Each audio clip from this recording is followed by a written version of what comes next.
ನಮಸ್ತೆ ಮಕ್ಕಳೇ, ನಮ್ಮ ಸರಳ ಗಣಿತ ಜಗತ್ತಿಗೆ ಸ್ವಾಗತ. ಇವತ್ತಿನ ದಿನ ನಾನು 10ನೇ ತರಗತಿಯ ಗಣಿತ ಭಾಗ 1ರಲ್ಲಿರುವಂತಹ ಸಮಾಂತರ ಶ್ರೇಣಿಗಳು ಈ ಅಧ್ಯಾಯದಲ್ಲಿ ಅಭ್ಯಾಸ 1.2ರ ಮುಂದುವರಿದ ಭಾಗವನ್ನು ನೋಡೋಣ. ಇದರಲ್ಲಿ ಮೊದಲ 5 ಪ್ರಶ್ನೆಗಳಿಗೆ ಈಗಾಗಲೇ ಉತ್ತರವನ್ನು ನೀಡಿದ್ದೀನಿ. ಮುಂದಿನ ಪ್ರಶ್ನೆ ನೋಡೋಣ. -150 ಇದು 11, 8, 5, 2 ಡ್ಯಾಶ್ ಸಮಾಂತರ ಶ್ರೇಣಿಯ ಪದವಾಗಿದೆಯೇ ಪರೀಕ್ಷಿಸಿ ಅಂತ ಕೇಳಿದ್ದಾರೆ. -150 ಅನ್ನೋದು ಈ ಸಮಾಂತರ ಶ್ರೇಣಿಯಲ್ಲಿ ಇದೆಯಾ ಅನ್ನೋದನ್ನು ನಾವೀಗ ಚೆಕ್ ಮಾಡಬೇಕಾಗಿದೆ. ಬನ್ನಿ ನೋಡೋಣ. 6ನೇ ಪ್ರಶ್ನೆ, 11, 8, 5, 2 ಸಮಾಂತರ ಶ್ರೇಣಿ ಹೀಗಿದೆ. ನಾವೀಗ ಇದರಲ್ಲಿ ಮೊದಲನೇ ಪದ 11. ಸಾಮಾನ್ಯ ವ್ಯತ್ಯಾಸ ಏನು? 8 - 11 ಅಂದರೆ 3 -3. ಸಾಮಾನ್ಯ ವ್ಯತ್ಯಾಸ -3 ಆಗಿದೆ. ಎನ್ನನ್ನು ನಾವು ಕಂಡುಹಿಡಿಯಬೇಕಾಗಿದೆ. an -150. ಇದರಲ್ಲಿ ನಾವು -150ನ್ನು an ಅಂತ ತಗೋಬೇಕು. ಎನ್ನನ್ನು ಕಂಡುಹಿಡಿಬೇಕು. ಸೂತ್ರ ಅದೇ an = a + n - 1 × d. an -150 a 11 plus n ಗೊತ್ತಿಲ್ಲ, ಹಾಗೆ ಇರಲಿ, ಇಂಟು ಡಿ ಎಷ್ಟಿದೆ? -3. ಡಿಯ ಬೆಲೆ -3. ಈಗ ನಾವು -150 = 11 ಹಂಗೆ ಇರಲಿ, -3ರಿಂದ ಇದನ್ನು ಗುಣಿಸ್ಕೊಳ್ಳೋಣ. -3 × n -3n. Minus into minus plus, 3 × 1 3. ಈಗೇನಾಗುತ್ತೆ? -3n ಇಂದ ಈ ಕಡೆ ತಗೊಂಡೋಗೋಣ. -150ನ ಆ ಕಡೆ ತೊಗೊಂಡ್ಬರೋಣ. ಏನಾಗುತ್ತೆ? -3n ಈ ಕಡೆ ಬಂದಾಗ +3n ಆಗುತ್ತೆ. ಅಲ್ಲಿ 11 ಹಾಗೆ ಇರಲಿ, +3 ಹಾಗೆ ಇರಲಿ. 150 -150 ಈ ಕಡೆ ಬಂದಾಗ +150. ಇಲ್ಲಿ ನೋಡಿ, ಇದಷ್ಟನ್ನು ಕೂಡಿದಾಗ 3n = 150 + 11 + 3 ಮಾಡಿದಾಗ 164 ಬರುತ್ತೆ. 164 ಬಂದಿದೆ. ಇಲ್ಲಿ n ಇಟ್ಕೊಳ್ಳೋಣ. 3 4 ಕಡೆ ಕಳಿಸಿದಾಗ 164 / 3. ಇಲ್ಲಿ ನೋಡಿ, 164/3. 164 3ರಿಂದ ಭಾಗ ಆಗಲ್ಲ. ಇಲ್ಲಿ ಫ್ರ್ಯಾಕ್ಷನ್ ಬರುತ್ತೆ. ಎನ್ನ ಬೆಲೆ ಫ್ರ್ಯಾಕ್ಷನ್ ಇರೋದಕ್ಕೆ ಸಾಧ್ಯ ಇಲ್ಲ. ಹಾಗಾಗಿ ಈ ಸಮಾಂತರ ಶ್ರೇಣಿಯಲ್ಲಿ -150 ಅನ್ನುವಂಥದ್ದು ಪದ ಇರೋದಿಲ್ಲ ಅಂತ ನಾವು ಹೇಳ್ಬೋದು. ಬನ್ನಿ ಮುಂದಿನ ಪ್ರಶ್ನೆ ನೋಡೋಣ.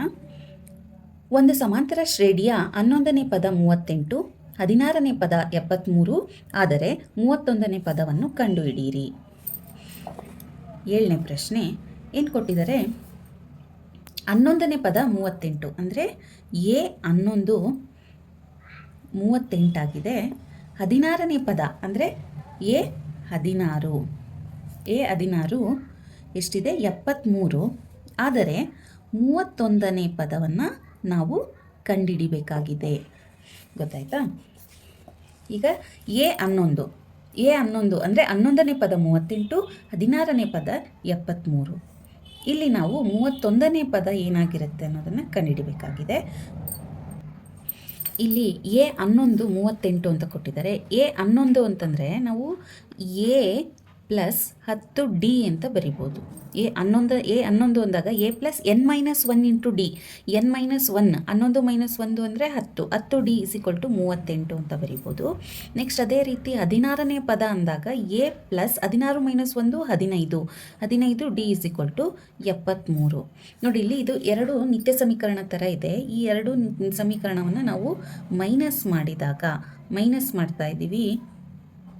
ಮಾಡಿದಾಗ ನೋಡಿ, a - a ಕ್ಯಾನ್ಸಲ್ ಆಗುತ್ತೆ. 10 - 15 -5d ನೋಡಿ, ಇಲ್ಲಿ 73ರಲ್ಲಿ 38 ಹೋದರೆ ಮೈನಸ್, ಇಲ್ಲಿ ನೋಡಿ, ಇಲ್ಲಿ 73ಕ್ಕೆ ಮೈನಸ್ ಇರೋದ್ರಿಂದ ಆನ್ಸರ್ ಮೈನಸ್ ಆಗುತ್ತೆ, -35. ಇಲ್ಲಿ ಡಿ ಏನಾಯಿತು? ಡಿ = -35 / -5. ಮೈನಸ್ ಕ್ಯಾನ್ಸಲ್ ಆಗುತ್ತೆ. 5 1 5 7 35. ಡಿನ ಬೆಲೆ 7 ಆಯಿತು. ಆಯ್ತಲ್ವಾ? ನೆಕ್ಸ್ಟ್ ಈಗ ನಾವು ಈ ಡಿನ ಬೆಲೆ ತಗೊಂಡೋಗಿ ಯಾವುದಾದ್ರೂ ಒಂದು ಈಕ್ವೇಷನಲ್ಲಿ ಸಬ್ಸ್ಟಿಟ್ಯೂಟ್ ಮಾಡಬೇಕು. a + 10 × d 7 ಇದೆ. 38. A plus 70 38. ಎ 38. ಈ ಪ್ಲಸ್ 70ನ ಆ ಸೈಡ್ ಕಳಿಸಿದಾಗ ಏನಾಗುತ್ತೆ, -70 ಆಗುತ್ತೆ. -32.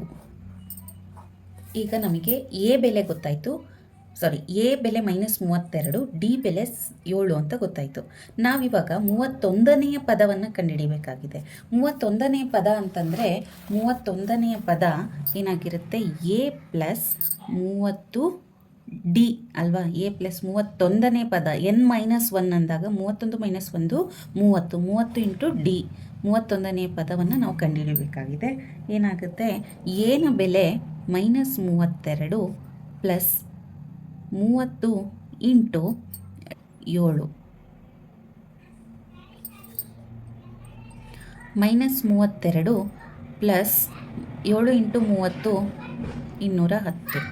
ಇದರಲ್ಲಿ ಕಳೆದಾಗ 178 ಬರುತ್ತೆ ಸ್ನೇಹಿತರೆ. ಮುಂದಿನ ಪ್ರಶ್ನೆ, 50 ಪದಗಳನ್ನು ಹೊಂದಿರುವ ಸಮಾಂತರ ಶ್ರೇಣಿಯ ಮೂರನೇ ಪದ 12 ಮತ್ತು ಕೊನೆಯ ಪದ 106. ಆದರೆ 29ನೇ ಪದವನ್ನು ಕಂಡುಹಿಡಿಯಿರಿ. ಮೂರನೇ ಪದ ಅಂದಾಗ A3 ಅಂತ ಬರಿಬೋದಲ್ವ ನಾವು. A3 12 ಆಗಿರುತ್ತೆ.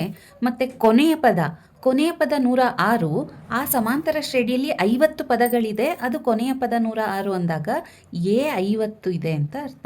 A50 ಏನಾಗಿದೆ, 106 ಆಗಿದೆ. ನಾವೀಗ ಏನು ಕಂಡುಹಿಡಿಬೇಕು, 29ನೇ ಪದ ಅಂದರೆ A29ನ್ನು ನಾವು ಕಂಡುಹಿಡಿಬೇಕು. A3 = 12 ಅಂದಾಗ A3ನ ನಾವು ಯಾವ ರೀತಿಯಾಗಿ ಬರಿಬೋದು, A ಪ್ಲಸ್ 2D = 12. A50ನ ನಾವೇನಂತ ಬರಿಬೋದು, A plus 49D. 50 n-1 into D ಅಲ್ವಾ. n-1 50 - 1 49 = 106. ಈ ಎರಡು ಸಮೀಕರಣವನ್ನು ನಾವು ಸಾಲ್ವ್ ಮಾಡಬೇಕು. ಅಂದರೆ ನಾವು ಇವಾಗ ಮೈನಸ್ ಮಾಡ್ತಾ ಇದ್ದೀವಿ. A ಮೈನಸ್ ಎ ಇದು ಕ್ಯಾನ್ಸಲ್ ಆಗುತ್ತೆ.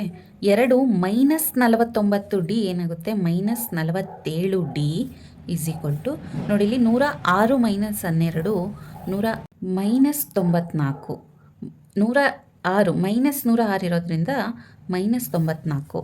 ಈಗ ಡಿ ಏನಾಗುತ್ತೆ, ಡಿ ಅಲ್ಲೇ ಇಟ್ಕೊಳ್ಳೋಣ. 47 -47 ಈ ಸೈಡ್ ಬಂದಾಗ -94 / -47. ಮೈನಸ್ ಕ್ಯಾನ್ಸಲ್ ಆಗುತ್ತೆ. 47 1 47 2 ಡಿಯ ಬೆಲೆ 2. ಈಗ ನಾವು ಡಿಯ ಬೆಲೆನ ಇದಕ್ಕೆ ಆದೇಶ ಮಾಡೋಣ.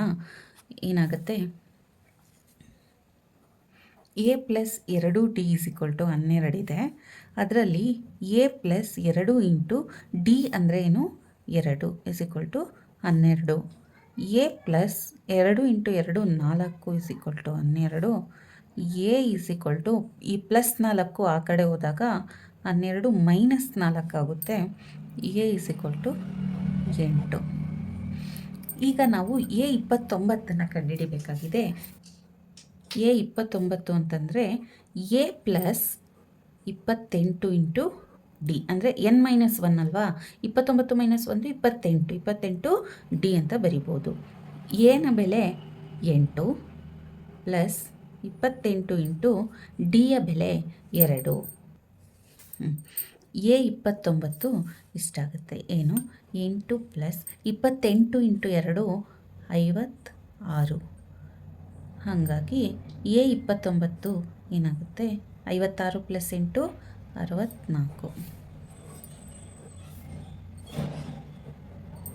29ನೇ ಪದ ಈ ಸಮಾಂತರ ಶ್ರೇಣಿಯಲ್ಲಿ 29ನೇ ಪದ 64 ಆಗಿರುತ್ತೆ. ಬನ್ನಿ ಮುಂದಿನ ಪ್ರಶ್ನೆಯನ್ನು ನೋಡೋಣ.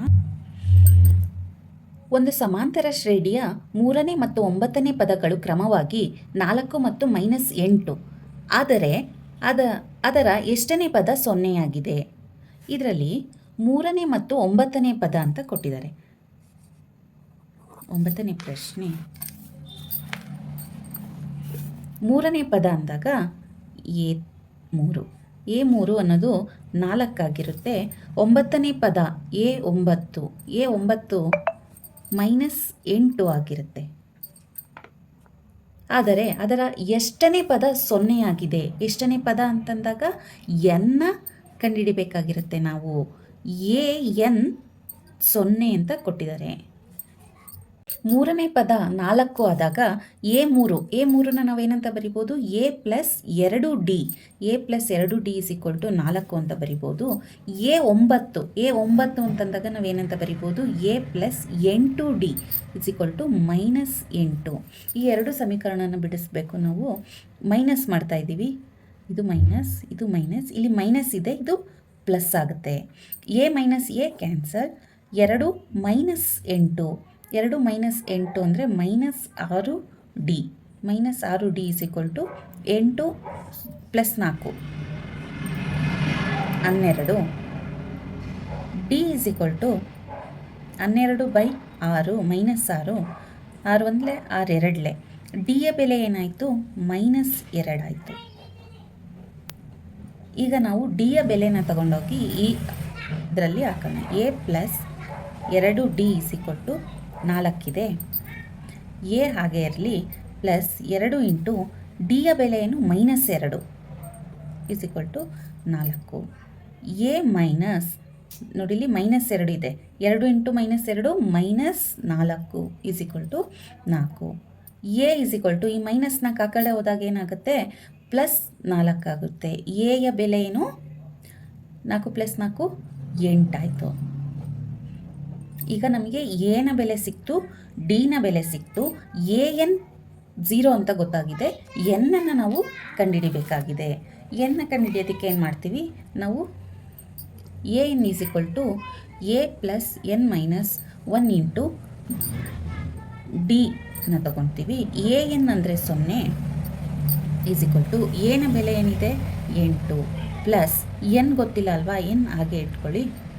ಡಿ ಯ ಬೆಲೆ ಏನು, -2.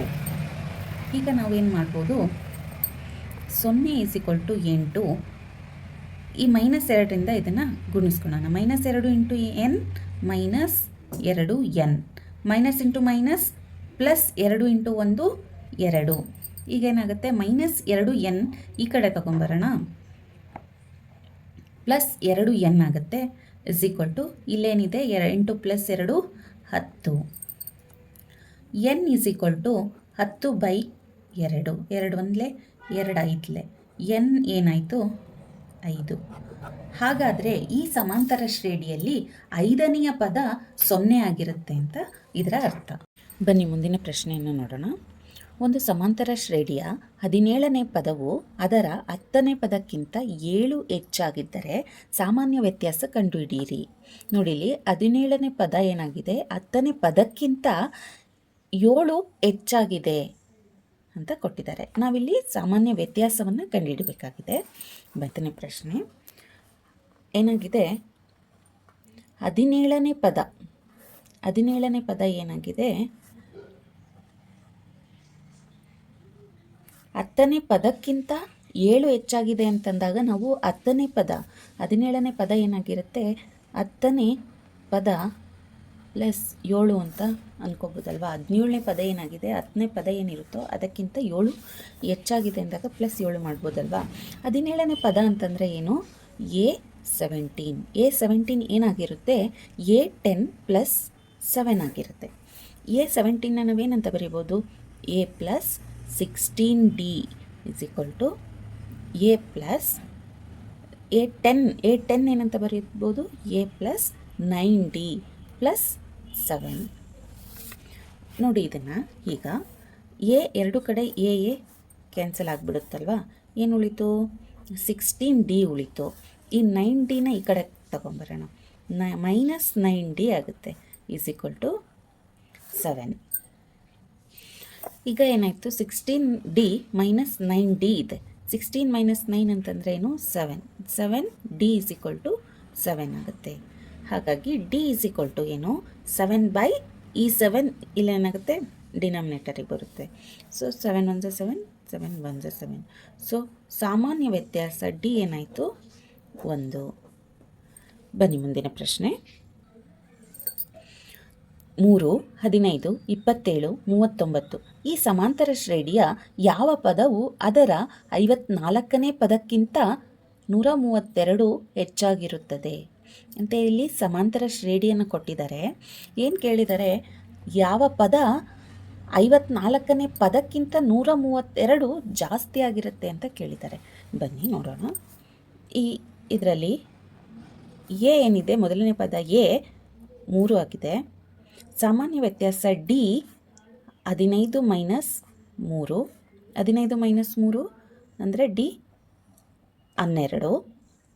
ಇಲ್ಲಿ ನಾವು ಎನ್ನನ್ನು ಕಂಡುಹಿಡಿಬೇಕು, ಎ ಎನ್ನನ್ನು ಕಂಡುಹಿಡಿಬೇಕಾಗಿದೆ. ಎ ಎನ್ನು ಕೂಡ ನಾವೀಗ ಕಂಡುಹಿಡಿಬೇಕಾಗಿದೆ. ಎ ಎನ್ ಅಂತಂದರೆ ನಾವು ಯಾವ ಪದ 154ನೇ ಪದಕ್ಕಿಂತ 134 ಜಾಸ್ತಿ ಇರುತ್ತಲ್ವ ಆ ಪದ ಯಾವುದು ಅಂತ ಕಂಡುಹಿಡಿಬೇಕಾಗಿದೆ.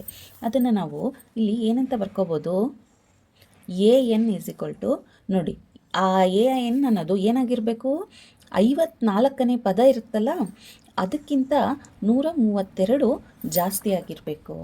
ಅಂಥ ಪದವನ್ನು ನಾವು ಕಂಡುಹಿಡಿಬೇಕು. ನೋಡಿ ಇಲ್ಲಿ ಎ 54ನ ನಾವೇನಂತ ಬರಿಬೋದು, a plus 53 into d, a plus 53 into D ಅಂತ ಬರಿಬೋದು. ಪ್ಲಸ್ 132 ಹಾಗೆ ಇದೆ, ಆಯ್ತಲ್ವಾ. ಇಲ್ಲಿ ಎ ಬೆಲೆ 3 ಪ್ಲಸ್ 53 ಇಂಟು ಡಿ ಎಷ್ಟಿದೆ 12 plus 132. A n is equal to 3 plus 53 into 12 ಏನಾಗುತ್ತೆ 636 plus 132. A n is equal to ಇದಷ್ಟನ್ನು ಕೂಡಿ ಏನಾಗುತ್ತೆ 771 ಅಲ್ವಾ. ಎ ಎನ್ ಸಿಕ್ಕಿದ ಮೇಲೆ ನಾವು ಎನ್ ಅಂದರೆ ಇದು ಎಷ್ಟನೇ ಪದ ಆಗಿದೆ ಅನ್ನೋದನ್ನು ನಾವು ಕಂಡುಹಿಡಿಬೇಕು. ಅದಕ್ಕೋಸ್ಕರ ನಾವು ಎ ಎನ್ ಫಾರ್ಮುಲಾ ಹಾಕ್ಕೊತೀವಿ. A plus n minus 1 into d. A n ಎಷ್ಟಿದೆ ನಾವೀಗ ತಾನೇ ಕಂಡುಹಿಡ್ದಿದ್ದೀವಿ. ಎ ಎನ್ನು 771 ಇಸ್ ಈಕ್ವಲ್ ಟು ಎ ಎಷ್ಟಿದೆ 3 ಇದೆ ಪ್ಲಸ್ ಎನ್ ಗೊತ್ತಿಲ್ಲ, ಎನ್ ಮೈನಸ್ 1 ಹಾಗೆ ಇರಲಿ. ಡಿ ಅಂದರೆ 12. ಈಗ 771 ಇಸ್ ಈಕ್ವಲ್ ಟು 3 ಹಾಗೆ ಇರಲಿ, N into 12 12 N minus 12 into 1 12. ಈಗ ಏನಾಗುತ್ತೆ 12 ಎನ್ ಅಲ್ಲೇ ಇರಲಿ, ಮಿಕ್ಕಿದ್ದೆಲ್ಲ ಈ ಕಡೆ ತೊಗೊಂಬಂದುಬಿಡೋಣ. ಅದನ್ನು ನಾವು ಹೀಗೂ ಬರಿಬೋದು. 12 n is equal to 771 plus 3 ಇರೋದು ಈ ಕಡೆ ಬಂದಾಗ ಮೈನಸ್ 3, ಮೈನಸ್ 12 ಇರೋದು ಈ ಕಡೆ ಬಂದಾಗ ಪ್ಲಸ್ 12. 12 ಎನ್ ಏನಾಗುತ್ತೆ, ಇದು 780 ಆಗುತ್ತೆ ಫ್ರೆಂಡ್, 780. ಈಗ ನಾವು ಎನ್ ಈಸ್ ಈಕ್ವಲ್ ಟು ಏನಂತ ಬರಿಬೋದು, 780 ಡಿವೈಡೆಡ್ ಬೈ 12. 12ರಿಂದ ಇದನ್ನು ಭಾಗಿಸಿ ಎನ್ ಏನಾಗುತ್ತೆ 65. ಎನ್ನ ಬೆಲೆ 65. ಹಾಗಂದರೆ 65ನೆಯ ಪದ ಏನಾಗಿರುತ್ತೆ 771. ಅಂದರೆ 65ನೆಯ ಪದವು 54ನೇ ಪದಕ್ಕಿಂತ 132 ಹೆಚ್ಚಾಗಿರುತ್ತೆ. ಬನ್ನಿ ಮುಂದಿನ ಪ್ರಶ್ನೆಯನ್ನು ನೋಡೋಣ. 2 ಸಮಾಂತರ ಶ್ರೇಣಿಗಳ ಸಾಮಾನ್ಯ ವ್ಯತ್ಯಾಸ ಒಂದೇ ಆಗಿದೆ. ಅವುಗಳ 100ನೇ ಪದಗಳ ನಡುವಿನ ವ್ಯತ್ಯಾಸ 100, ಆದರೆ 1000ನೇ ಪದಗಳ ನಡುವಿನ ವ್ಯತ್ಯಾಸವೇನು? ನೋಡಿ, ಇಲ್ಲಿ 2 ಸಮಾಂತರ ಶ್ರೇಣಿಗಳಿದೆ. ಆ 2 ಸಮಾಂತರ ಶ್ರೇಣಿಗೆ ಸಾಮಾನ್ಯ ವ್ಯತ್ಯಾಸ ಒಂದೇ ಆಗಿದೆ. ಜೊತೆಗೆ ಅವುಗಳ 100ನೇ ಪದಗಳ ನಡುವಿನ ವ್ಯತ್ಯಾಸ 100 ಅಂತ ಅವ್ರು ಕೊಟ್ಟಿದ್ದಾರೆ. 1000ನೇ ಪದನ ನಡುವಿನ ವ್ಯತ್ಯಾಸವನ್ನು ನಾವು ಕಂಡುಹಿಡಬೇಕಾಗಿದೆ. ಬನ್ನಿ ನೋಡೋಣ. 2 ಸಮಾಂತರ ಶ್ರೇಣಿ ಇದೆ. ನಾವು ಮೊದಲನೇ ಸಮಾಂತರ ಶ್ರೇಣಿನ a plus d, a plus 2D, a plus 3D ಈ ಥರ ಬರ್ಕೊಳ್ಳೋಣ. ಇದು ಫಸ್ಟು. ಇನ್ನೊಂದು 2ನೇ ಸಮಾಂತರ ಶ್ರೇಣಿ ಇದೆಯಲ್ವ, ಅದನ್ನು B plus D, B plus 2D, B plus 3D ಈ ಥರ ಬರ್ಕೊಳ್ಳೋಣ. ಗೊತ್ತಾಯ್ತಾ? ಮೊದಲನೇ ಸಮಾಂತರ ಶ್ರೇಣಿಯನ್ನು ನಾವು A plus d, a plus 2D, a plus 3D ಅಂತ ಬರ್ತಿದ್ದೀವಿ. ಎರಡನೇ ಸಮಾಂತರ ಶ್ರೇಣಿಯನ್ನು ನಾವು B plus D, B plus 2D, B plus 3D ಈ ಥರ ಬರ್ತಿದ್ದೀವಿ. ಯಾಕಂದರೆ ಎರಡರಲ್ಲೂ ಡಿ ಕಾಮನ್ ಆಗೇ ತೊಗೊಂಡಿದ್ದೀವಿ, ಯಾಕಂದರೆ ಸಾಮಾನ್ಯ ವ್ಯತ್ಯಾಸ ಒಂದೇ ಆಗಿದೆ ಅಂತ ಹೇಳಿದ್ದಾರೆ. 100ನೇ ಪದದ ನಡುವಿನ ವ್ಯತ್ಯಾಸ 100 ಅಂತ ಕೊಟ್ಟಿದ್ದಾರೆ. ಅಂದರೆ ಈ ಮೊದಲನೇ ಶ್ರೇಣಿಯಲ್ಲಿ 100ನೇ ಪದ ಅಂದರೆ ಏನಾಗಿರುತ್ತೆ, ಎ 100 ಈಸ್ ಮೈನಸ್ ವ್ಯತ್ಯಾಸ ಅಂದರೆ ಎರಡನೇ ಸಮಾಂತರ ಶ್ರೇಣಿಯ 100ನೇ ಪದವನ್ನು ನಾವು ಬಿ 100 ಅಂತ ತಗೋಬೋದಲ್ವಾ. ಅದು ಏನಾಗಿರುತ್ತಂತೆ, 100 ಆಗಿರುತ್ತಂತೆ. ಈಗ ನಾವು ಎ 100ನ ಏನಂತ ಬರಿಬೋದು, ಎ ಪ್ಲಸ್ 99D ಮೈನಸ್ ಇದನ್ನು ಬಿ ಪ್ಲಸ್, ಇದರಲ್ಲೂ ಸಾಮಾನ್ಯ ವ್ಯತ್ಯಾಸ ಡಿ ಆಗಿರೋದ್ರಿಂದ b plus 99D is equal to 100 ಮಾಡ್ಕೊಳ್ಳೋಣ. ಎ ಪ್ಲಸ್ 99D ಹಾಗೆ ಇರುತ್ತೆ. Minus into b minus into plus minus 99D is equal to 100. ಇಲ್ಲಿ ನೋಡಿ ಪ್ಲಸ್ 99D ಮೈನಸ್ 99D ಏನಾಗುತ್ತೆ, ಕ್ಯಾನ್ಸಲ್ ಆಗುತ್ತೆ. ಏನು ಉಳಿತು, a minus b is equal to 100 ಬಂತು. ಎ ಮೈನಸ್ ಬಿ ಏನು ಬಂತು, 100 ಬಂದಿದೆ. ಅದೇ ರೀತಿ ಈಗ ನಾವು 1000ನೇ ಪದದ ನಡುವಿನ ವ್ಯತ್ಯಾಸವನ್ನು ಕಂಡುಹಿಡಬೇಕಾಗಿದೆ. 1000ನೇ ಪದದ ನಡುವಿನ ವ್ಯತ್ಯಾಸ ಅಂತಂದರೆ ನಾವೇನಂತ ಬರೀಬೋದು, a 1000 minus b 1000 is equal to ಏನು ಅಂತ ಕಂಡುಹಿಡಿಬೇಕು. ಎ 1000 ಏನಂತ ಬರೀಬೋದು, a plus 999D minus of b plus 999D is equal to ಏನು. ಇಲ್ಲಿ ಬ್ರ್ಯಾಕೆಟ್ ಓಪನ್ ಮಾಡ್ಕೊಳ್ಳಿ. A plus 999D minus b minus into plus minus 999D. ಈಗ ಏನಾಗುತ್ತೆ, plus 999D minus 999D cancel ಆಗುತ್ತೆ. ಏನು ಉಳಿತು, ಎ ಮೈನಸ್ ಬಿ ಉಳಿತು. ಇಲ್ಲಿಗೆ ನಮಗೆ ಗೊತ್ತಿದೆ ಎ ಮೈನಸ್ ಬಿ ಅಂತಂದರೆ 100, ಇದು ಕೂಡ 100 ಆಗುತ್ತೆ. ಅಂದರೆ 1000ನೇ ಪದದ ನಡುವಿನ ವ್ಯತ್ಯಾಸನೂ 100 ಆಗಿರುತ್ತೆ. ಮುಂದಿನ ಪ್ರಶ್ನೆ, 3 ಅಂಕಿಗಳ ಎಷ್ಟು ಸಂಖ್ಯೆಗಳು 7ರಿಂದ ಭಾಗಿಸಲ್ಪಡುತ್ತದೆ? 3 ಅಂಕಿಗಳ ಎಷ್ಟು ಸಂಖ್ಯೆಗಳು. ಈಗ 3 ಅಂಕೆಯ ಸಂಖ್ಯೆಗಳು ಅಂತಂದಾಗ 3 ಅಂಕೆಯ ಸಂಖ್ಯೆ ಯಾವುದು, 100, 101, 102 ಈ ರೀತಿಯಾಗಿ 999ವರೆಗೂ 3 ಅಂಕೆಯ ಸಂಖ್ಯೆ ಬರುತ್ತೆ. ಇದರೊಳಗಡೆ 7ರಿಂದ ಎಷ್ಟು ಭಾಗಿಸಲ್ಪಡುತ್ತೆ ಅನ್ನೋದನ್ನು ನಾವು ಈಗ ಕಂಡುಹಿಡಿಬೇಕಾಗಿದೆ. ಈಗ ನೋಡಿ, 3 ಅಂಕಿಯಲ್ಲಿ ಮೊದಲು 7ರಿಂದ ಭಾಗ ಆಗುವಂಥ ಸಂಖ್ಯೆ ಯಾವುದಾಗಿರುತ್ತೆ, 105, ಆಮೇಲೆ 112, ಅದೇ ರೀತಿ 119 ಹೀಗೆ ಬರಿತಾ ಹೋಗ್ಬೋದು. ಕೊನೆಯದಾಗಿ 999ರ ಒಳಗೆ 7ರಿಂದ ಭಾಗ ಆಗಲ್ಪಡೋಂಥ ಸಂಖ್ಯೆ ಯಾವುದು, 994 ಈ ರೀತಿಯಾಗಿ ಬರಿಬೋದು. ಈಗ ಇದಕ್ಕೆ ನಾವು ಮೊದಲನೇ ಪದ 105, ಸಾಮಾನ್ಯ ವ್ಯತ್ಯಾಸ ಏನಾಗಿರುತ್ತೆ, 7 ಆಗಿರಲೇಬೇಕಲ್ವಾ. ಎನ್ 994 ಇದೆ, ನಾವು ಎನ್ನ ಕಂಡುಹಿಡಿಬೇಕಾಗಿದೆ. N is equal to a plus n minus 1 into d. N ಅಂದರೆ ಎಷ್ಟು, 994 is equal to a 105 plus n minus 1 ಹಾಗೆ ಇರಲಿ. ಡಿ ಏನಾಗಿದೆ, 7 ಆಗಿದೆ. ಈಗ ಇದೇನಾಗುತ್ತೆ, 994 is equal to 105 plus 7 into n 7n minus 7 into 1 7. ಈಗ ನಾವು 7n ಮಾತ್ರ ಅಲ್ಲೇ ಇಟ್ಕೊಳ್ಳೋಣ, ಇದನ್ನೆಲ್ಲ ಈ ಸೈಡ್ ಕಳಿಸೋಣ. ಏನಾಗುತ್ತೆ, ಇದನ್ನು ನಾವು ಈ ಥರನೂ ಬರಿಬೋದು. 7n is equal to 994 plus 105 ಈ ಕಡೆ ಬಂದಾಗ ಮೈನಸ್ 105 ಮೈನಸ್ 7 ಈ ಕಡೆ ಬಂದಾಗ plus 7. 7n is equal to ಇದೆಲ್ಲ ಏನಾಗುತ್ತೆ, 896. ಎನ್ ಏನಾಗುತ್ತೆ, 896 ಡಿವೈಡ್ ಬೈ 7. ಇದನ್ನು 7ರಿಂದ ಭಾಗಿಸಿ ಎನ್ ಈಸ್ ಈಕ್ವಲ್ ಟು ಏನು ಬರುತ್ತೆ, 128. ಹಾಗಾದರೆ 3 ಅಂಕೆಯ ಸಂಖ್ಯೆಗಳಲ್ಲಿ ಅಂದರೆ 105ರಿಂದ ಹಿಡಿದು 994ರವರೆಗೂ ಎಷ್ಟು ಪದಗಳಿದೆ ಈ ಸಮಾಂತರ ಶ್ರೇಣಿಯಲ್ಲಿ ಅಂದರೆ 128 ಪದಗಳಿದೆ. ಮುಂದಿನ ಪ್ರಶ್ನೆ, 10 ಮತ್ತು 250ರ ನಡುವಿನ 4ರ ಗುಣಕಗಳ ಸಂಖ್ಯೆ ಎಷ್ಟು ಅಂತ ಕೇಳಿದ್ದಾರೆ. 10ರಿಂದ ಇಲ್ಲಿಂದ ನೋಡಿ, ಇಲ್ಲಿ 14ನೇ ಪ್ರಶ್ನೆ. 10ರಿಂದ 250ರ ಒಳಗಿರುವ 4ರ ಗುಣಕಗಳು. 4ರ ಬರಿಬೋದು 12, 4ರಿಂದ 12 ಭಾಗಾಗುತ್ತೆ 12, 16, 20, ಹೀಗೆ 250ರ ಒಳಗೆ ಅಂದಾಗ 248, 4ರಿಂದ ಭಾಗ ಆಗುತ್ತೆ.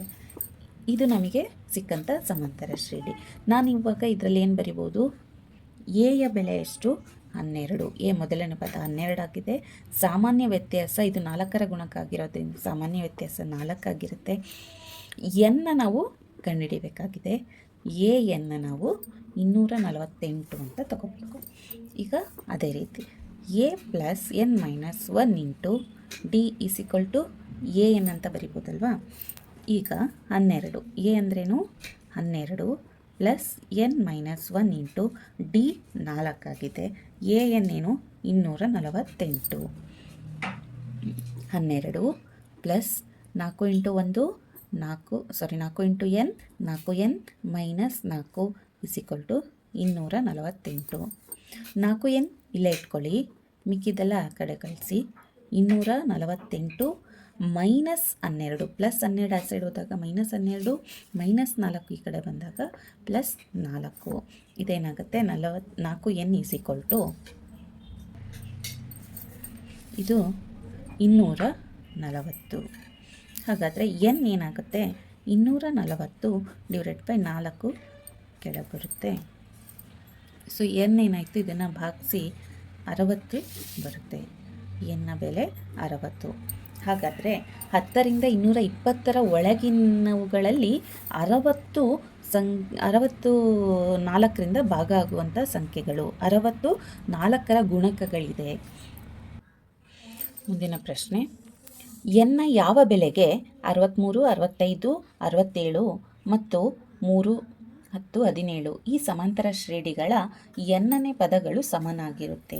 ನೋಡಿ, ಇಲ್ಲಿ 2 ಸಮಾಂತರ ಶ್ರೇಣಿ ಕೊಟ್ಟಿದ್ದಾರೆ. ಮೊದಲನೇದು 63, 65, 67, ಎರಡನೇದು 3, 10, 17.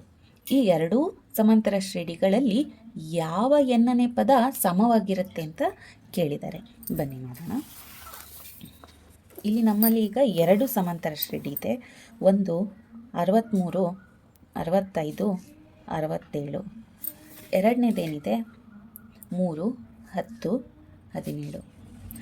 ಈಗ ನಾವು ಇದರಲ್ಲಿ ಎ 63, ಸಾಮಾನ್ಯ ವ್ಯತ್ಯಾಸ ಡಿ 65 ಮೈನಸ್ 63 2, ಎನ್ನನ್ನೇ ಕಂಡುಹಿಡಿಬೇಕಾಗಿದೆ.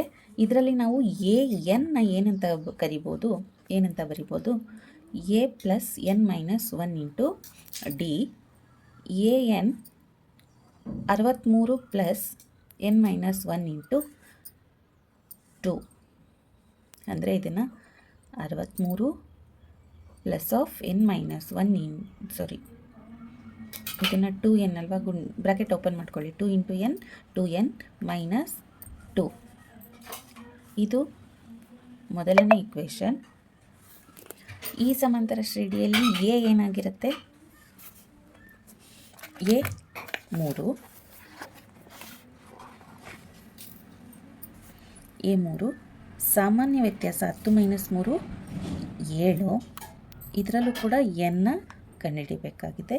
ಇದರಲ್ಲಿ ಎ ಎನ್ನ ಏನಂತ ಬರಿಬೋದು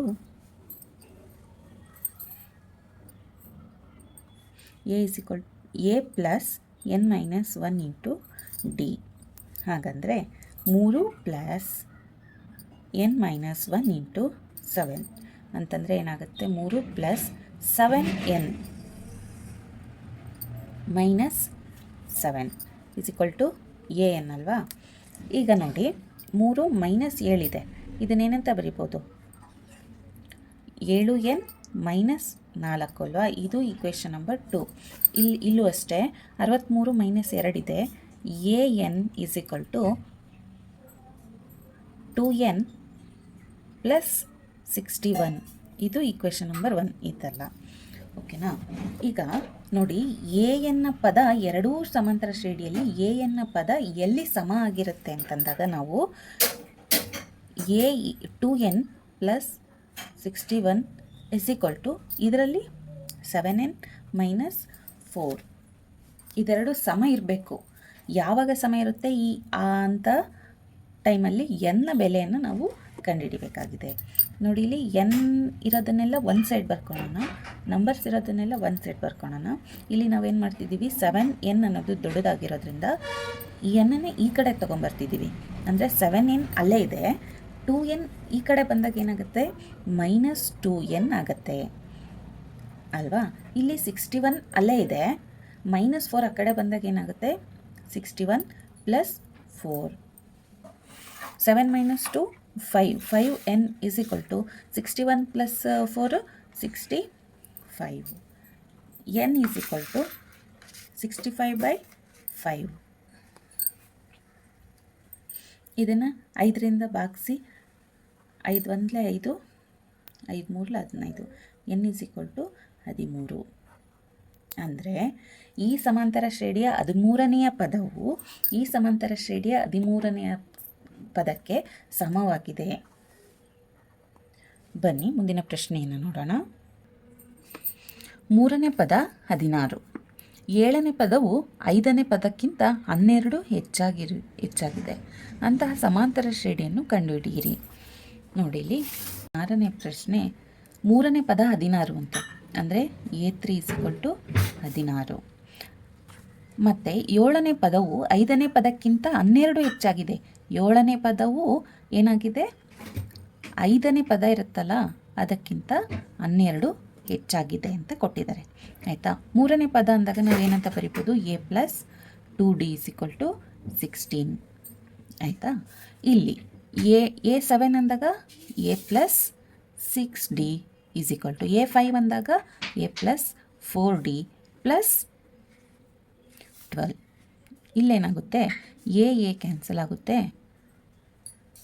6D 4D ಕಡೆ ತೊಗೊಂಬನ್ನಿ, minus 4D is equal to 12 ಅಲ್ಲೇ ಇರುತ್ತೆ.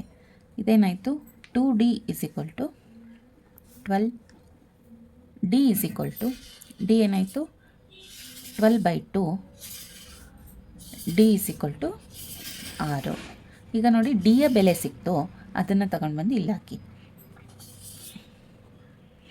ಎ ಪ್ಲಸ್ 2 ಇಂಟು ಡಿ ಅಂದರೆ ಎಷ್ಟು, 6 is equal to 16. A plus 12 is equal to 16. A ಇಲ್ಲೇ ಇರಲಿ, 12 ಆ ಕಡೆ ಕಳಿಸಿ, 16 ಮೈನಸ್ 12 ಆಯಿತು. ಎ ಅಂದರೆ ಏನಾಯಿತು, 4. ನೋಡಿ, ಇಲ್ಲಿ ಮೊದಲನೇ ಪದ ಸಿಕ್ತು, ಸಾಮಾನ್ಯ ವ್ಯತ್ಯಾಸ ಸಿಕ್ತು. ಆದ್ದರಿಂದ ನಾವು ಸಮಾಂತರ ಶ್ರೇಣಿ ಏನಾಗಿರುತ್ತೆ, A plus d, a plus 2D ಇದು ನಮ್ಮ ಸಮಾಂತರ ಶ್ರೇಣಿಯಾಗಿರುತ್ತೆ. ಹಾಗಾದರೆ 4 ಪ್ಲಸ್ 6 10, 4 ಪ್ಲಸ್ 12 ಅಂದರೆ 16. ಈ ರೀತಿಯಾಗಿ ಮುಂದುವರಿತಾ ಹೋಗುತ್ತೆ. ಇದು ನಮ್ಮ ಸಮಾಂತರ ಶ್ರೇಣಿ. ಬನ್ನಿ ಮುಂದಿನ ಪ್ರಶ್ನೆಯನ್ನು ನೋಡೋಣ. ಸಮಾಂತರ ಶ್ರೇಣಿ 3, 8, 13, 253 ಇದರ ಕೊನೆಯಿಂದ ಆರಂಭಿಸಿ 20ನೇ ಪದವನ್ನು ಕಂಡುಹಿಡಿಯಿರಿ. ನೋಡಿ, ಇಲ್ಲಿ ಒಂದು ಸಮಾಂತರ ಶ್ರೇಣಿ ಕೊಟ್ಟಿದ್ದಾರೆ. ಅದು ಯಾವುದು, 3, 8, 13, ಕೊನೆ ಪದ ಏನಾಗಿದೆ 253. ಇದರಲ್ಲಿ ಮೊದಲನೇ ಪದ 3, ಸಾಮಾನ್ಯ ವ್ಯತ್ಯಾಸ 8 ಮೈನಸ್ 3 5, ಕೊನೆ ಪದ AN 253. ಇಲ್ಲೇನು ಹೇಳಿದ್ದಾರೆ, ಕೊನೆಯ ಪದ 253ರಿಂದ ಆರಂಭಿಸಿ ಅಲ್ಲಿಂದ 20ನೇ ಪದವನ್ನು ಕಂಡುಹಿಡೀರಿ ಅಂತ ಕೇಳಿದ್ದಾರೆ. ನಾವಿವಾಗ ಇದನ್ನೇನು ಮಾಡಬೇಕು, ಕೊನೆ ಪದನೇ ಮೊದಲನೇ ಪದ ಅಂತ ತಗೋಬೇಕು. 253. ನೆಕ್ಸ್ಟು ಸಾಮಾನ್ಯ ವ್ಯತ್ಯಾಸ 5 ಆಗಿರೋದ್ರಿಂದ ಮುಂದಿನ ಪದ ಏನಾಗಿರುತ್ತೆ 258. ಇದೇ ರೀತಿ ಮುಂದುವರಿತಾ ಹೋಗುತ್ತೆ. ನಾವು A20ಯನ್ನು ಕಂಡುಹಿಡಿಬೇಕಾಗಿದೆ. ಇದರಲ್ಲಿ A ಏನಾಗುತ್ತೆ 253. ಸಾಮಾನ್ಯ ವ್ಯತ್ಯಾಸ ಡಿ 5, ಎನ್ ಅಂದರೆ 20, ಎ 20 ಕಂಡುಹಿಡಬೇಕಾಗಿದೆ. ಬನ್ನಿ, ಎ ಎನ್ ಫಾರ್ಮುಲಾ ಏನು? A plus n minus 1 into D. ನಾವು ಕಂಡುಹಿಡಬೇಕಾಗಿರೋದು ಎ 20, 253 ಪ್ಲಸ್ ಎನ್ ಅಂದರೆ 20 ಮೈನಸ್ 1 19 ಇಂಟು ಡಿ ಅಂತಂದಾಗ 5. A 20 is equal to 253 plus 19 into 5 ಗುಣ 95 ಆಗುತ್ತೆ. ಎ 20 ಇಸ್ ಈಕ್ವಲ್ ಟು ಇದೆರಡನ್ನು ಕೂಡಿದಾಗ ನಮಗೇನು ಸಿಗುತ್ತೆ? 348. ಅಂದರೆ ಈ ಸಮಾಂತರ ಶ್ರೇಣಿಯ ಕೊನೆ ಪದದಿಂದ ಆರಂಭಿಸಿ ಇನ್ನೊಂದು ಸಮಾಂತರ ಶ್ರೇಣಿಯನ್ನು ಬರ್ತಿದ್ದೀವಿ. ಅಲ್ಲಿಂದ 20ನೇ ಪದ ಏನಾಗಿದೆ ಅಂತಂದರೆ 348 ಆಗಿದೆ. ಬನ್ನಿ ಮುಂದಿನ ಪ್ರಶ್ನೆಯನ್ನು ನೋಡೋಣ. ಒಂದು ಸಮಾಂತರ ಶ್ರೇಣಿಯ 4ನೇ ಮತ್ತು 8ನೇ ಪದಗಳ ಮೊತ್ತ 24 ಮತ್ತು 6ನೇ ಮತ್ತು 10ನೇ ಪದಗಳ ಮೊತ್ತ 44. ಆದರೆ ಆ ಶ್ರೇಣಿಯ ಮೊದಲ 3 ಪದಗಳನ್ನು ಕಂಡುಹಿಡಿಯಿರಿ. ಎಷ್ಟು? 18ನೇ ಪ್ರಶ್ನೆ ಏನು ಹೇಳಿದ್ದಾರೆ? 4ನೇ ಮತ್ತು 8ನೇ ಪದದ ಮೊತ್ತ. 4ನೇ ಪದ ಅಂತಂದರೆ ಎ 4 ಪ್ಲಸ್ 8ನೇ ಪದ ಅಂದರೆ ಎ 8. ಅವುಗಳ ಮೊತ್ತ ಅಂದರೆ ಪ್ಲಸ್ ಅದೆಷ್ಟಾಗಿದೆ? 24 ಆಗಿದೆ. ನೆಕ್ಸ್ಟು ಇನ್ನೊಂದೇನು? 6ನೇ ಪದ ಮತ್ತು 10ನೇ ಪದಗಳ ಮೊತ್ತ. 6ನೇ ಪದನ ಎ 6, ಅದರ ಮೊತ್ತ ಅಂದರೆ ಪ್ಲಸ್ಸು ಎ 10ನೇ ಪದ ಅಲ್ವಾ 10 ಈಸ್ ಈಕ್ವಲ್ ಟು ಅದರ ಮೊತ್ತ ಏನು? 44 ಆಗಿದೆ. ಈಗ ನಾವು ಎ 4 ಅಂದಾಗ ಏನಂತ ಬರಿಬೋದು? A plus 3D plus a 8 ಅಂದಾಗ a plus 7D is equal to 24. ಏನಾಗುತ್ತೆ? ಇದನ್ನು a plus a 2a plus 3D plus 7D ಏನಾಯಿತು? 10D is equal to 24. ಇದು ಈಕ್ವೇಷನ್ ನಂಬರ್ 1. ಅದೇ ರೀತಿ ಇದನ್ನು ಎ ಪ್ಲಸ್ 6D ಎಂದಾಗ ಎ 6 ಅಂದಾಗ ಎ ಪ್ಲಸ್ ನಾವು ಏನಂತ ಬರೀಬೋದು? 5D ಪ್ಲಸ್ ಎ 10 ಅಂದಾಗ ಎ ಪ್ಲಸ್ 9D ಅಂತ ಬರಿಬೋದು is equal to 44. A plus a 2a plus 5 plus 9 ಏನು? 14D is equal to 44. ಇದು ಈಕ್ವೇಷನ್ ನಂಬರ್ 2. ಆಯಿತಾ? ಈ 2 ಈಕ್ವೇಷನ್ನ ನಾವು ಸಾಲ್ವ್ ಮಾಡೋಣ. ಏನಾಗುತ್ತೆ? ಈಕ್ವೇಷನ್ 2 ಮೈನಸ್ ಈಕ್ವೇಷನ್ 1 ಮಾಡಿ. ಈಕ್ವೇಷನ್ 2 ಏನಿದೆ? 2a plus 14D is equal to 44 minus equation 1 ಏನಿದೆ? 2a plus 10D is equal to 24. ಇದನ್ನು ನಾವು ಕಳೀತಾ ಇದ್ದೀವಿ, ಅದಕ್ಕೆ ಸೈನ್ ಚೇಂಜ್ ಮಾಡ್ಕೊಳ್ಳಿ. 2a ಮೈನಸ್ 2a ಕ್ಯಾನ್ಸಲ್ ಆಗುತ್ತೆ. 14D ಮೈನಸ್ 10D ಏನಾಯಿತು? 4D ಈಸ್ ಈಕ್ವಲ್ ಟು 44ರಲ್ಲಿ 24 ಹೋದರೆ 20 ಏನಾಯಿತು? 4. ಈಗ ಡಿ ಅಲ್ಲೇ ಇಟ್ಕೊಳ್ಳಿ, 4 ಕಳಿಸೋಣ. D is equal to 20/4. ಡಿಯ ಬೆಲೆ ಏನಾಯಿತು? 5. ಇದನ್ನು 4ರಿಂದ ಭಾಗಿಸಿ 5 ಬರುತ್ತೆ. ಈಗ ನೆಕ್ಸ್ಟು ನಾವು ಡಿಯ ಬೆಲೆಯನ್ನು ಇದೆರಡರಲ್ಲಿ ಯಾವುದಾದ್ರೂ ಒಂದು ಈಕ್ವೇಷನಲ್ಲಿ ಹಾಕಿ. ನಾನು 2a plus 10D is equal to 24 ತಗೊಳ್ತಾ ಇದ್ದೀನಿ. 2a ಪ್ಲಸ್ 10 ಇಂಟು ಡಿ ಅಂದರೆ 5 is equal to 24. 2a plus 50 is equal to 24. 2a ಅಲ್ಲೇ ಇಟ್ಕೊಳ್ಳೋಣ. 50 ಆ ಕಡೆ ಕಳಿಸಿ. 24 ಮೈನಸ್ 50 2a. ಈಗ 24 ಮೈನಸ್ 50 ಇದೆ, ಹಾಗಾಗಿ ಮೈನಸ್ 26. ಎ ಏನಾಯಿತು?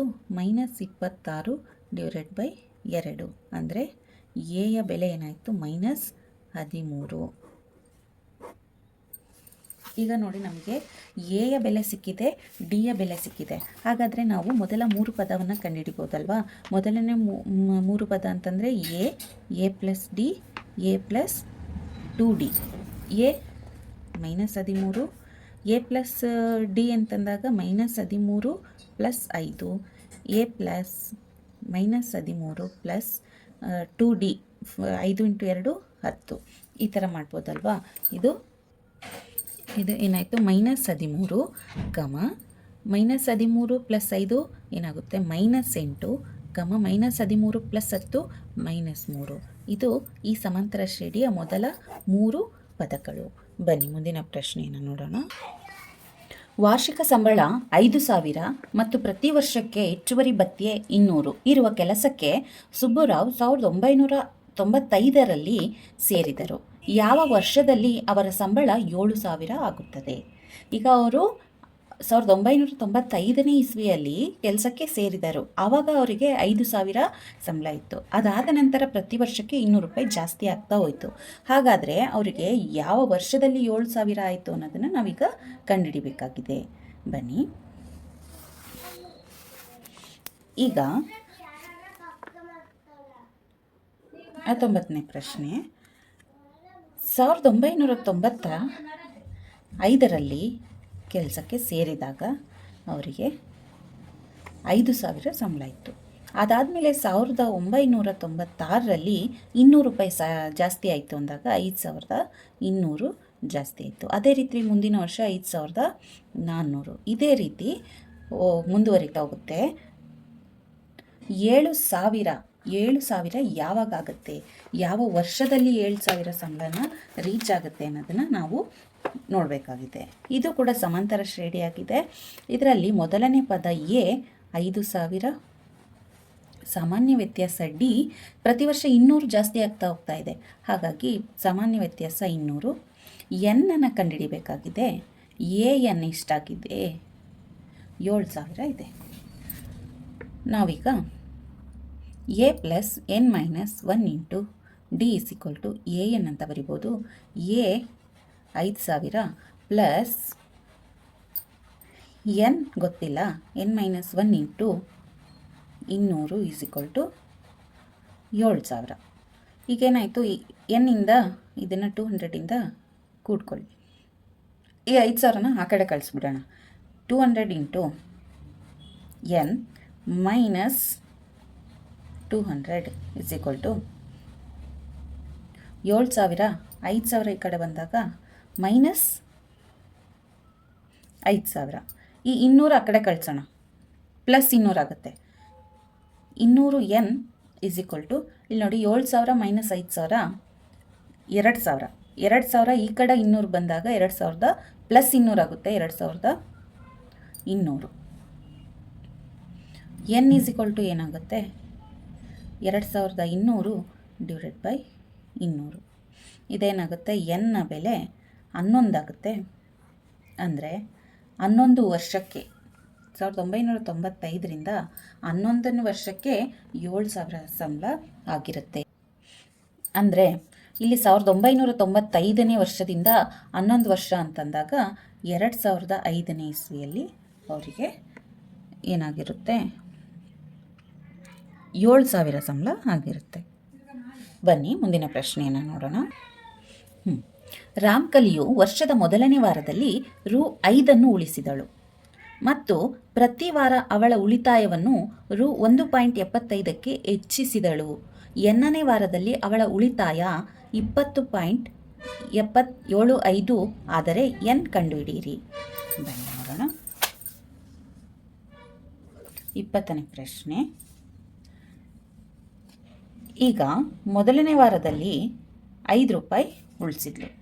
ನೆಕ್ಸ್ಟು ಮುಂದಿನ ವಾರದಿಂದ ಪ್ರತಿ ವಾರ ಏನು ಮಾಡಿದ್ಲು, ಅವಳ ಉಳಿತಾಯವನ್ನು 1.75ಕ್ಕೆ ರೂ. 5ಕ್ಕೆ ಹೆಚ್ಚಿಸಿದಳು. ಅಂದರೆ ಮುಂದಿನ ವಾರ ಅವಳ ಉಳಿತಾಯ ಎಷ್ಟಾಗಿರುತ್ತೆ, 6.75. ಅದರ ಮುಂದಿನ ವಾರ ಅವಳ ಉಳಿತಾಯ ಏನಾಗಿರುತ್ತೆ, ಅದೇ ರೀತಿ ಪ್ಲಸ್ 1.75 ಜಾಸ್ತಿ ಆಗ್ತಾ ಹೋಗುತ್ತೆ. ಕೊನೆಯದಾಗಿ ಅವಳು 20.75 ರೂ. ಉಳಿತಾಯನ ಮಾಡ್ತಾಳೆ. ಹಾಗಾದರೆ ಎನ್ನನ ಬೆಲೆ ಕಂಡುಹಿಡಿಯಿರಿ ಅಂತ ಹೇಳಿದ್ದಾರೆ. ಈಗ ಇದರಲ್ಲಿ ಮೊದಲನೇ ಪದ ಎ 5 ಆಗಿರುತ್ತೆ. ಸಾಮಾನ್ಯ ವ್ಯತ್ಯಾಸ ಪ್ರತಿ ವಾರದಲ್ಲಿ ಅವಳು 1.75ರಷ್ಟು ಉಳಿತಾಯ ಹೆಚ್ಚು ಮಾಡ್ತಾ ಹೋಗ್ತಾ ಇದ್ದಾಳೆ. ಹಂಗಾದಾಗ ಸಾಮಾನ್ಯ ವ್ಯತ್ಯಾಸ 1.75. ಎನ್ನನ್ನು ನಾವು ಕಂಡುಹಿಡಿಬೇಕಾಗಿದೆ. ಎನ್ ಏನಾಗಿದೆ, 20.75 ಆಗಿರುತ್ತೆ. ಈಗ ನಾವು ಎ ಎನ್ನ ಫಾರ್ಮುಲಾನ ನಾವು A plus n minus 1 into D = A n ಅಂತ ಬರ್ಕೋಬೋದು. ಎ 5 ಆಗಿರುತ್ತೆ, ಎನ್ ಗೊತ್ತಿಲ್ಲ, ಎನ್ ಮೈನಸ್ 1 ಹಾಗೆ ಇರಲಿ. ಡಿ ಅಂದರೆ 1.75 ಇದು 20.75. ಈಗ 5 ಹಾಗೆ ಇರಲಿ. ಇದನ್ನು 1.75 ಜೊತೆ ಗುಣಿಸ್ತಾ ಹೋಗೋಣ. 1.75 ಇಂಟು ಎನ್ ಮೈನಸ್ 1.75 20.75. ಈಗ ಎನ್ನನೇ ಪದನ ಇಲ್ಲೇ ಇಟ್ಕೊಂಡು ಮಿಕ್ಕಿದೆಲ್ಲ ಆ ಕಡೆ ಕಳಿಸೋಣ. ಏನಾಗುತ್ತೆ, 1.75 ಇಂಟು ಎನ್ ಇಲ್ಲೇ ಇರಲಿ, 20.75 ಹಾಗೇ ಇದೆ, ಪ್ಲಸ್ 5 ಈ ಕಡೆ ಬಂದಾಗ -5, ಮೈನಸ್ 1.75 ಈ ಕಡೆ ಬಂದಾಗ ಪ್ಲಸ್ 1.75. ಈಗ ಇದಿಷ್ಟನ್ನು ಲೆಕ್ಕ ಮಾಡಿ. 1.75 ಎನ್ ಇದೇನಾಗುತ್ತೆ, 20.75 ಮೈನಸ್ 5 ಪ್ಲಸ್ 1.75 ಇದೇನಾಗುತ್ತೆ 17.5. ಈಗ ಎನ್ ಅಲ್ಲೇ ಇರಲಿ, 17.5 ಡಿವೈಡೆಡ್ ಬೈ 1.75. ನೋಡಿ, ಈಗ ಇದನ್ನು ನಾವೇನು ಮಾಡ್ಬೋದು, ಪಾಯಿಂಟನ್ನು ಮುಂದಕ್ಕೆ ತಗೊಂಡೋಗೋಣ. ಎನ್ ಇದು ಇಲ್ಲಿ ಪಾಯಿಂಟ್ ಕೆಳಗೆ ಡಿನಾಮಿನೇಟರಲ್ಲಿ ಪಾಯಿಂಟ್ ಆದಮೇಲೆ 2 ಸ್ಥಾನ ಇರೋದ್ರಿಂದ ನಾವು 2 ಸ್ಥಾನವನ್ನು ಮುಂದಕ್ಕೆ ಹಾಕ್ಕೊತ ಹೋಗಬೇಕು. ಆವಾಗ 1750 ಡಿವೈಡೆಡ್ ಬೈ 175 ಆಗುತ್ತೆ. ಇದನ್ನು ಭಾಗಿಸಿದಾಗ ಎನ್ನ ಬೆಲೆ 10. ಅಂದರೆ 10ನೇ ವಾರದಲ್ಲಿ ಅವಳ ಉಳಿತಾಯ 20 ರೂಪಾಯಿ 75 ಪೈಸೆ ಆಗಿರುತ್ತೆ. ಇದಾಗಿತ್ತು ನಮ್ಮ ಅಭ್ಯಾಸ 1.2ರ ಎಲ್ಲ ಪ್ರಶ್ನೆಗಳಿಗೆ ಉತ್ತರ. ನನ್ನ ಕ್ಲಾಸ್ ನಿಮಗೆ ಇಷ್ಟ ಆಗಿದ್ದರೆ ದಯವಿಟ್ಟು ಈ ವಿಡಿಯೋಗೆ ಲೈಕ್ ಮಾಡಿ, ನಿಮ್ಮ ಫ್ರೆಂಡ್ಸಿಗೆಲ್ಲ ಶೇರ್ ಮಾಡಿ. ದಯವಿಟ್ಟು ನನ್ನ ಚಾನಲ್ನ ಸಬ್ಸ್ಕ್ರೈಬ್ ಮಾಡ್ಕೊಳ್ಳಿ. Thank you friends.